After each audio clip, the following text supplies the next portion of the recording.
Graça e paz, queridos irmãos, aqui estamos uma vez mais para gravar mais uma aula aí para a nossa igreja e estamos felizes por poder participar desse projeto. Hoje nós vamos falar sobre o livro de Samuel.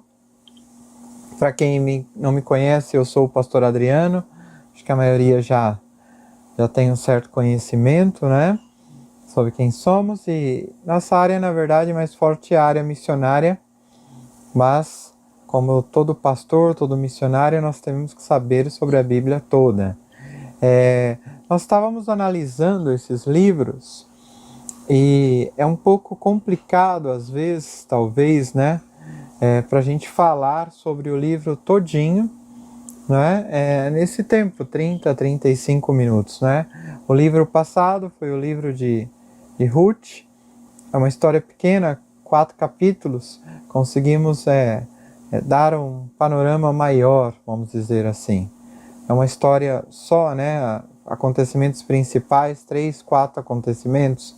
O livro de Samuel já é um livro muito amplo, mas eu fiz algumas anotações, né?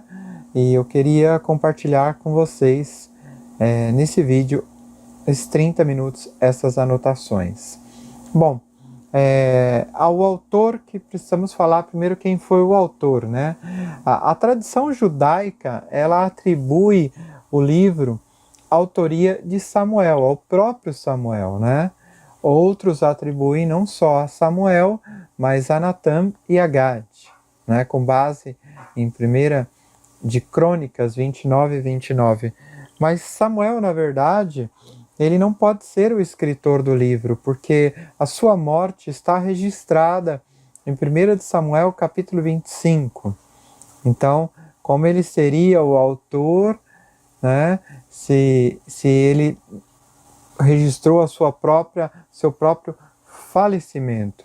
Então, há uma certa controvérsia com respeito a isso, que nos leva melhor a chegar a uma conclusão que tanto a primeiro livro, como o segundo, que vocês vão ver, o autor é desconhecido, né? Quando foi escrito? Também não se sabe por certo exatamente quando foi escrito o livro, né? Se você pegar qualquer Bíblia de estudo aí, eles vão dar datas aproximadas, ou é um sorteio. Na verdade, muitos falam que esse livro foi escrito, né, durante o cativeiro do povo em Babilônia. Há muitas ideias potenciais sobre isso. Mas eu queria falar um pouquinho quais os antecedentes históricos do livro, né? Esse livro, na verdade, os dois, 1º e 2º de Samuel, eles foram escritos e eram um livro só na Bíblia hebraica, não eram 2 livros como nós temos hoje, né? E esses livros, eles vão falar, em especial, o primeiro aí que nós estamos vendo, os dias finais da teocrácia, onde quem governava era diretamente Deus, através de quem? Dos juízes. E ele vai terminar com o estabelecimento da monarquia, né? Nós sabemos que as nações pagãs tinham reis e Israel, né, toma uma decisão, né? Eles entram num posicionamento dizendo: nós também queremos um rei, né? O primeiro rei foi Saul, um homem de bela aparência, um guerreiro, um homem na verdade, sim, entregado a Deus. As pessoas falam muito mal de Saul, mas nós temos que notar que Saul, antes dele ser rei e durante o início em especial do seu reinado, ele foi um homem ungido por Deus, era um homem de muitas capacidades, tanto que o próprio Davi, no 2º livro de Samuel, nós vamos ver a história, ele tem a oportunidade de tirar a vida de Saul, não é? Naquela caverna, e ele não faz. Por quê? Porque era ungido do Senhor. Este livro cobre parte da vida de Davi também, junto ao relato de Samuel, ainda no período de Juiz, né? Então o livro marca uma transição entre o momento da teocrácia e da monarquia, onde o povo pede um rei. Um período histórico de 130 anos, período da vida de Samuel, Saul e Davi. Esses são os três personagens principais totalmente destacados. Nós podemos falar de vários personagens como Jonatas, né? Como Urias, como Betseba, mas os personagens principais são Samuel, o menino que ouviu a voz de Deus, sempre ensinamos assim para as crianças, Saul e Davi. E ele é uma continuação, né? Havia uma anarquia religiosa e política, e no meio disso nasce Samuel, né? Aí estavam as 12 tribos independentes e muitos inimigos, né? Israel estava vivendo um momento de crise política, espiritual, e nasce Samuel. Samuel chega num momento importante, né? Porque o problema, queridos, não era só a crise, podemos dizer assim, política, a crise até moral, que era algo muito forte, mas o problema principal era a crise espiritual que havia no meio do povo de Deus. Se vocês forem ver a história de Samuel e ler o livro de Samuel, vocês vão deparar com uma história de uma mulher, Ana, que não podia ter filhos, né? O seu esposo Eucana tinha outra mulher, Penina, a outra sim tinha filhos, se zombava de Ana. O que acontece na história? Ana está ali buscando a Deus, né? Chorando, e é interessante que o sacerdote chega a pensar que ela estava embriagada, né? Bêbada, podemos dizer assim, numa linguagem muito clara, e ao momento de ser confrontada ali, ele se dá conta que não, que ela simplesmente estava clamando, e ela faz um voto a Deus: se o Senhor me der um filho, né, eu subirei a Jerusalém, apresentarei ele e ele servirá no teu templo.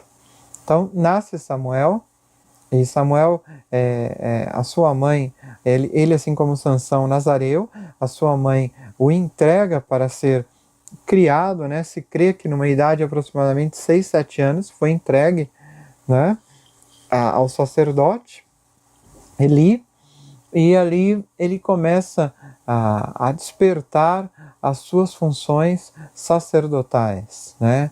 As funções de juiz, funções de profeta.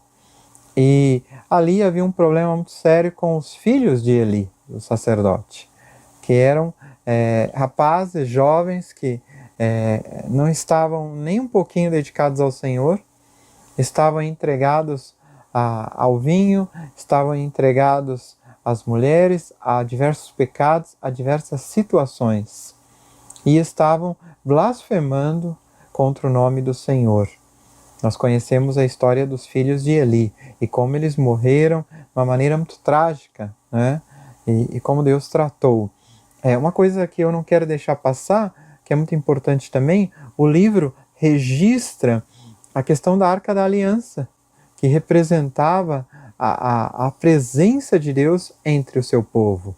E nós vemos como os filhos de Eli desprezaram a Arca da Aliança, como os filisteus tomaram a Arca da Aliança, e como depois também sofreram por isso, né? Nós vemos lá a famosa história do deus Dagon, que estava diante da arca no território filisteu, e no outro dia o deus amanhecia tombado, né? Eles levantavam, amanhecia tombado novamente, e enfim. Mas Samuel, ele começa a crescer naquele contexto, Deus começa a usá-lo para falar com Eli. Deus queria que Eli, como sacerdote, repreendesse os seus próprios filhos, mas não houve nenhuma repreensão, ou houve talvez uma advertência, mas não houve em si uma correção. Por isso a Bíblia nos ensina, queridos, que nós devemos de corrigir os nossos filhos, né?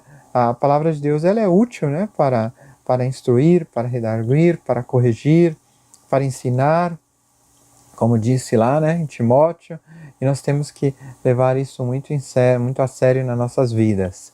Então, a história começa com Samuel. Então Samuel começa a crescer ali, Deus fala com ele, nós vamos ver que Samuel foi um elemento fundamental na história do rei Saul. Né? O início do reino de Israel, né? Havia uma grande preocupação, né? Do povo. E do povo no sentido, eu digo, não dos que estavam vivendo ali, mas das autoridades em si, como Samuel. Eles estavam preocupados com a lealdade à aliança, né, que Deus havia estabelecido. E nós vemos que Deus mais para frente faz uma aliança com Davi. Essa aliança se torna uma aliança messiânica, que nós sabemos, como nós vimos no livro de Ruth, que da linhagem de Davi, não é? E nós vemos que vem quem? O Messias, o nosso Salvador, Jesus Cristo. Também nós vemos no livro, ele dá ênfase um pouquinho ao adultério de Davi, infelizmente, e as suas consequências. Conhecemos a história, que Davi vai e peca com Betseba, para terminar e arrebentar, manda Urias para frente da batalha. Urias não quer ceder, não quer ir, leal ao seu rei, mas enfim, ele acaba morrendo em batalha. E depois daquele pecado de Davi, o adultério e a morte daquele homem, a vida de Davi, eu sempre gosto de dar ênfase nisso. Todo mundo fala, mas Deus perdoou Davi, foi chamado homem segundo o coração de Deus. Não há mínima dúvida sobre isso.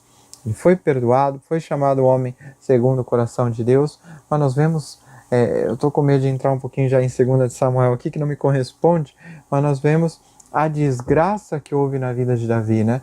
Davi termina em mãos de filisteus, termina muito triste a sua vida como rei, como guerreiro.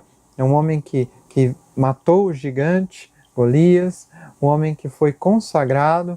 Nós vemos que a situação dos seus filhos também, a perseguição do seu próprio filho Absalão. Nós vemos a questão de Amon, da sua filha Tamar, se não estou enganado o nome, como o próprio irmão vai e tenta violentar a própria irmã. Enfim, depois do pecado de Davi, a vida dele se torna uma desgraça. Né? Parece que ele vai em pico, em ascendendo, e quando ele peca aqui, vai decaindo. Não tem como, né? Bom, divisões. Primeiro e segundo livro de Samuel foram escritos, considerados no manuscrito, como já mencionei, um livro só. Mais tarde foram divididos, né, nas versões grega e na Septuaginta, né? E nós vemos isso na Vulgata Latina também, em especial nas traduções, inclusive em espanhol e na Bíblia hebraicas, né? O livro de Samuel pode ser dividido em 3 grandes partes, né? Nós falamos primeiro, como já mencionamos, Samuel, Saul e Davi. A primeira parte do livro se enfoca nos preparativos para estabelecer a monarquia. O livro começa registrando o nascimento de Samuel, o profeta que teria um papel decisivo nesse processo. Lembre-se que foi Samuel quem ungiu a Saul e a Davi como rei. Também, essa primeira parte do livro mostra a decadência e a queda do sacerdote Eli, como já mencionamos, e dos seus filhos, e registra as graves consequências que resultaram na captura da Arca da Aliança e depois na morte dos filhos do sacerdote Eli.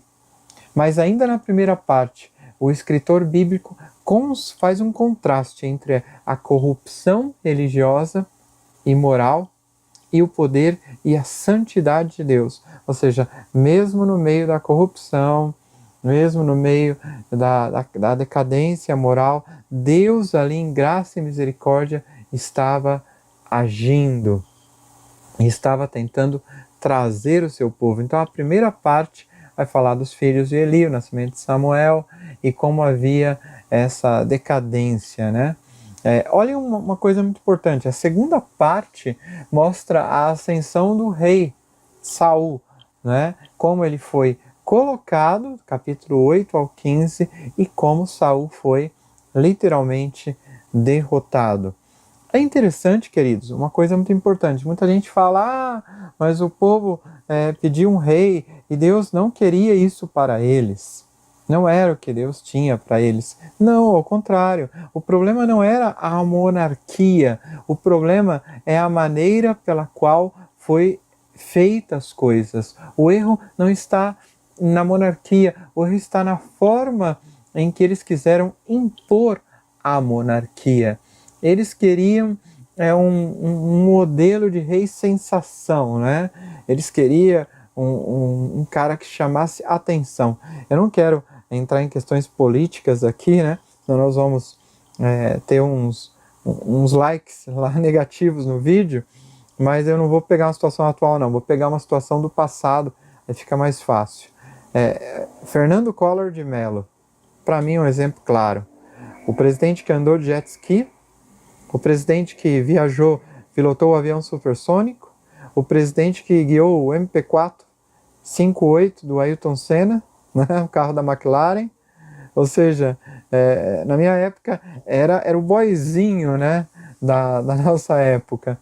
Então, e todo mundo vibrava, o cara é um galã, o cara é bonitão. Até hoje que ele tá velhão, eu tava vendo a foto dele esses dias, ele ainda tem aquele cabelão e aquele charme, né? Não como eu que tô ficando meio carequinha. Então, era o cara do momento, as pessoas queriam alguém alto, Collor até hoje, né? Meus respeitos a ele, é um político que parece até que anda acertando o caminho depois de tudo, né? Ele mesmo falou esses dias que o Brasil agora assim desandou de vez, né? Que nem no tempo dele houve tantos erros. Mas enfim, né? Mas eles queriam, o povo queria um Saul. É o que aconteceu com o Collor. Depois de alguns meses, o que aconteceu? O impeachment. Para quem não é dessa época, os jovenzinhos aí, Fernando Collor sofreu impeachment. Tenho certeza que vocês estudaram isso na escola. Então, foi algo parecido. O povo queria um Saul, que era um cara fenomenal, tanto que quando Davi se apresenta, olha as histórias que tem no livro de Samuel. Queridos, leia esse livro, o livro é maravilhoso. Quando Davi se apresenta, para lutar contra o gigante, Saul quer que Davi se vista com as suas armaduras, né? Com aquelas armaduras, eram soldados enormes. E Davi é um homem pequenininho, né? Ele não conseguia nem se mover com toda aquela tranqueira em cima dele. Mas o povo não queria. Davi também, o livro relata que era formoso, né? Não era vamos dizer assim, um homem feio, era apresentável sim, mas era pequenininho, né? Era um pastor de ovelha, todos os seus irmãos eram soldados, nós conhecemos a história, né, no livro, quando o profeta vai ali, né, ungir a Davi, e Jessé apresenta todos os seus filhos, né, um mais forte que o outro, um mais belo, mais formoso que o outro, e Deus fala, não é nenhum desses. Aí ele fala, tem um ali, né, um pequenininho, e logo, logo o profeta diz, traz ele, porque esse é o escolhido, né? Então na segunda parte nós vemos o modelo de Deus. Era, na verdade, uma monarquia teocrática, onde Deus estaria realmente reinando. Então a segunda parte. Terceira parte registra a queda definitiva de Saul, o levantamento de Davi, homem segundo o coração de Deus, mas também registra, né, os atos pecaminosos que houve naquele tempo, e atos pecaminosos de Saul, inclusive. Não sei se vocês lembram, um fator muito legal nesse livro, quando Davi consulta a feiticeira de Endor, né? E ali já não está Samuel, né? E nós vemos ali a decadência, e há uma discussão se era Samuel mesmo ou não. Eu tenho uma opinião muito pessoal sobre isso. Para mim, Deus abriu uma exceção naquele momento, né? E desculpe se eu estiver entrando em algum texto aí do segundo livro.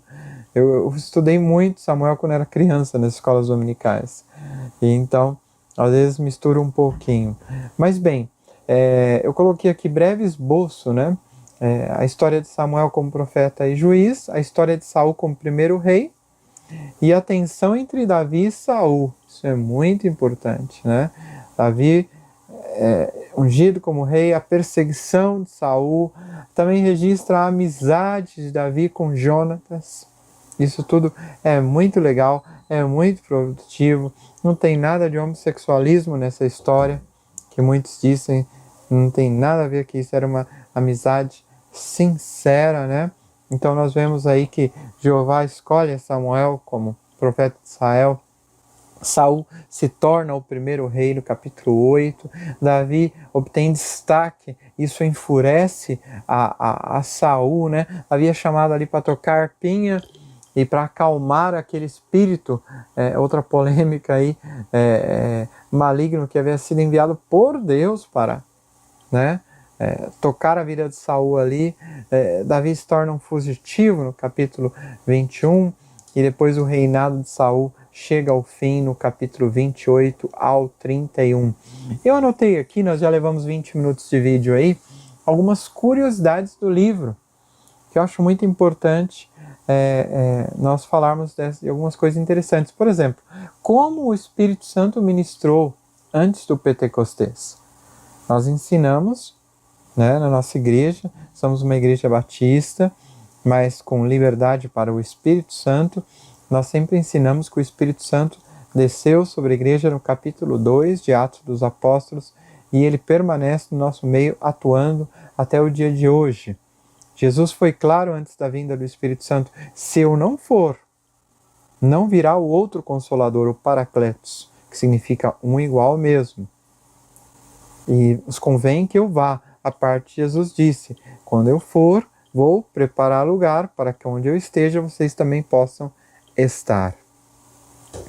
Mas como então o Espírito Santo atuou? Porque nós vemos o Espírito Santo em 1 Samuel capítulo 10, 10, 11, 16, 13, 19, 20, 23, 2, 23, 2. Como?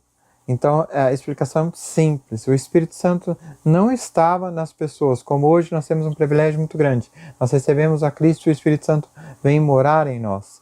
Mas naquela época, o Espírito Santo se apoderava das pessoas como se apoderou do próprio Saul, e Saul profetizou.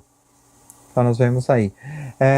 Outra questão que eu já mencionei é como Samuel apareceu no capítulo 28, do 3 ao 5, né, é difícil de entender. Eu creio que Deus permitiu ali realmente que o espírito de Samuel aparecesse, e ele puxa a orelha ali de Saul e disse: por que me estás atormentando, né? Deus já estava falando com Saul, porém que Saul não queria escutar. Isso acontece muito conosco. Deus está falando, Deus está dirigindo, o problema é que nós queremos fazer o que nós queremos, não o que Deus quer, né? Qual era a identidade desse espírito atormentador? 1 Samuel capítulo 16, né? Era um demônio? Era um espírito descontentado? O que era, né? E qual era a identidade da semente de Davi? 2 Samuel 7, 12 ao 15, né? Ele é geralmente considerado Salomão, no entanto, o Novo Testamento se refere às palavras de Jesus, né? Quem foi Samuel? Em detalhes, né? Muitas vezes nós não entendemos muitas coisas. Mas Samuel, nós temos que entender o seguinte: ele foi muito usado por Deus. Ele foi instrumento na vida de Davi, inclusive para corrigir a Davi, né, nos momentos de erro, de falha, para corrigir a Saul. Então naquele tempo o modelo era: havia um rei, né, mas Deus queria governar através do rei. Nós sabemos que Saul foi estabelecido, vamos dizer assim, à força. Então Deus falava muito através do profeta, e nesse caso era Samuel, né? Então vamos entrar agora um pouco na parte mais prática, né? Eu quero voltar um pouquinho tudo, mas falar um pouquinho da questão mais prática, né? O que nós podemos aprender com esse livro, né? Um livro de grandes histórias, de grandes batalhas. Um livro que, quando nós lemos 1 e 2 de Samuel, nós nos tratamos naqueles filmes de como Troia, né? Coração Valente, onde os homens iam para a guerra, onde o sangue era derramado ali literalmente.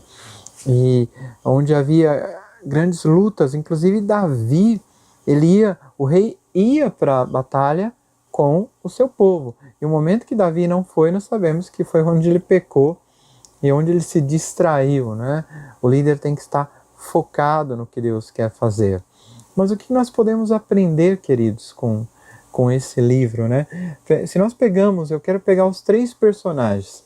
Primeiro Samuel, um menino que se entregou, que se dedicou, que zelou pelo seu chamado, pelo seu ministério, um menino que se aperfeiçoou a cada dia e que valorizava a presença de Deus, né? É muito linda a história de Samuel, quando ele vai, levanta o menininho ainda e vai, fala para o sacerdote, o Senhor me chamou, não, vai, deita.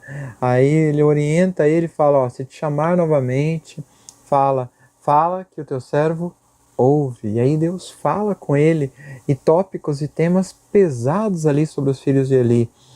Queridos, Samuel é um exemplo de comunhão, de intimidade com Deus. Que nós possamos ter essa comunhão, que nós possamos ter essa intimidade, que nós possamos ter essa vida com Deus e que Deus possa usar-nos. Saul, agora falando um pouquinho de Saul, é um exemplo assim um pouco triste, porque eu diria que Saul, ele não teve culpa no aspecto de ser colocado como rei. Deus o permitiu. Ele foi ungido realmente. Era um homem cheio do Espírito Santo. Mas, infelizmente, quando chegou no poder, como acontece com os nossos políticos em nossos dias, o que acontece com Saul? Sobe para a cabeça o poder, ele se desvia dos propósitos, né? Ele começa a deixar-se levar pela luxúria, por outras questões, por pecados e pela inveja, pelo ciúme, né? A velha história, né? Que Saul matou a 1000 e Davi matou os seus 10.000 e o povo se regozijava, né? Tem uma música no México que nós cantamos, muito famosa em espanhol sobre esse tema, e as igrejas se alegram muito nessa canção, né? Mas é verdade, o povo se regozijava. Hoje, por exemplo, nós podemos aplicar isso para a liderança. Nós temos muitos líderes aí na nossa igreja. A maioria dos membros estão envolvidos em alguma liderança. O líder, ele tem que saber a fazer discípulos. O líder tem que saber a aproveitar as pessoas que estão em sua volta. Às vezes nós vemos alguém que tem mais dons, mais talentos que nós, alguém que pode se desenvolver melhor em alguma área. Em vez de ajudá-lo e formá-lo, o que nós fazemos? Muitas vezes vamos e o cortamos. Por inveja, por ciúme, por medo dele tomar o meu lugar. Não. Saul era para ele ter aproveitado a Davi. Era para ele ter respeitado a Davi. Assim como no caso de Moisés, ele aproveitou bem Josué. Josué era um grande capitão, um grande valente na batalha. E Moisés falou, ótimo, né? Colocou ele como capitão do exército, lhe deu poderes, lhe deu as armas necessárias, lhe deu a autoridade que ele precisava. E Saul não soube fazer isso com Davi. Saul, ao contrário, ele começa a perseguir a Davi, né? Ele começa a blasfemar contra o próprio Deus. Então, ele cai em decadência. Então, nós temos que aprender, como liderança, aprenda a olhar os seus subordinados como bênção, a dar a oportunidade deles crescerem também e deles se desenvolverem. E mais que nada, eu costumo dizer que a questão de liderança, nós temos que aprender uma coisa, temos que aprender a entrar no lugar e também saber o momento de sair. Quando eu falo lugar, não necessariamente você vai sair da igreja, mas, por exemplo, a nossa igreja tem uma rotatividade muito grande de ministérios, né? O pastor Neto, às vezes, agora mesmo ele acaba de me dizer, nós temos uma mudança geral aqui, né? Estamos recolocando as pessoas, tirando um de um lado, uma zona, de um clã, colocando no outro. Nós temos que ter essa flexibilidade. Se Deus nos move, queridos, através do nosso líder, amém. Mas nós, como líderes, também temos que saber reconhecer os outros e dar espaço para eles. Eu sinto que Saul foi um cara que não soube trabalhar isso. Por isso entra nesse estado de inveja tremendo e acaba se deteriorando totalmente. E nós temos, enfim, a Davi, né, que, como já falamos, pecou, falhou. Segundo livro de Samuel, vamos dar mais detalhes sobre isso. O próximo professor vai falar muito sobre ele, sobre a vida de Davi em mais detalhes. Mas vemos Davi um homem que também tinha uma vida de intimidade muito próxima. Era um homem que estava muito ligado a Deus e era um homem que consultava a Deus no meio das batalhas, consultava a vontade de Deus, buscava seguir a pé de letra o que Deus dizia, e nós vemos que foi muito abençoado, né? Foi um homem que reinou, primeiro sobre Judá, depois sobre toda Jerusalém, e vemos como Deus o usou de uma maneira muito especial. E, enfim, né, os salmos falam, a história mostra. Eu não quero seguir falando de Davi, senão vou começar a dar spoiler de 2 de Samuel, e não se trata de dar spoiler, mas que você possa ler esses livros, tirar aplicações para a sua vida e pegar o lado histórico também, como eu já mencionei, né, da teocracia, da monarquia. O problema não é o modelo de liderança. O problema é que esse modelo dê espaço para Deus reinar. Nós somos apenas servos. A Bíblia diz que servos inúteis muitas vezes, e estamos dependentes da glória, da supervisão e da liderança do Espírito Santo sobre as nossas vidas. Então, leia esse livro, né? Entenda o que Deus quer fazer ali nessa primeira parte através da vida de Samuel, nessa segunda parte com o crescimento e a derrota de Saul, né? Não cometa os mesmos erros de Saul, e entenda muito sobre a intimidade que Samuel tinha. Então é isso. Sobre data, como eu falei para vocês, não há uma data exata. Autor, eu sou um pouco, tendo um pouco a dizer que Natan e Gad tiveram parte aí nos escritos, né? E talvez, nós não sabemos, o próprio Samuel fez registros, mas não temos, enfim, exatamente nem a data, nem o autor. Mas sem dúvida, é um livro inspirado, é um livro que traz muitas lições para a nossa vida. Então, que Deus os abençoe, né? Os guarde, ore por nós. Nós estamos, não fazendo comercial aqui, mas nós estamos indo ao México terça-feira, dirigir um treinamento missionário durante 4 meses, e nós precisamos muito das orações, do apoio de cada um dos irmãos. Vamos ficar aí com saudade da nossa igreja, dos nossos cultos maravilhosos, com esse telão maravilhoso aí agora, mas as almas carecem. Nós precisamos seguir em frente. Vocês também sigam firme. Um forte abraço. Que Deus os abençoe em Cristo Jesus.